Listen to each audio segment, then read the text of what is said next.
நெறி கருத்து: குறைந்த வளங்களைக் கொண்டு புத்திசாலித்தனமான முடிவுகளை எடுத்தால் சமாதானமும் செழிப்பும் கிடைக்கும். விளக்கம்: இந்த நெறி சொல்வது, நமக்கு கிடைத்துள்ள வளங்கள் குறைவாக இருந்தாலும் அவற்றை புத்திசாலித்தனமாகவும் திட்டமிட்டும் பயன்படுத்தினால் வாழ்வில் அமைதியும் முன்னேற்றமும் ஏற்படும் என்பதை குறிக்கிறது.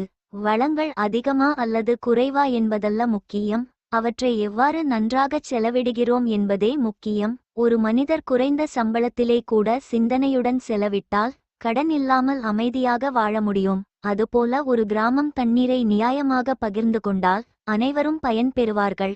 சண்டை, தகராறு வராது. அதாவது, புத்திசாலித்தனமான முடிவுகள் குறைவான வளங்களையும் போதுமானதாக மாற்றுகின்றன. அது சமாதானத்தையும் செழிப்பையும் நமக்கு கொடுக்கிறது.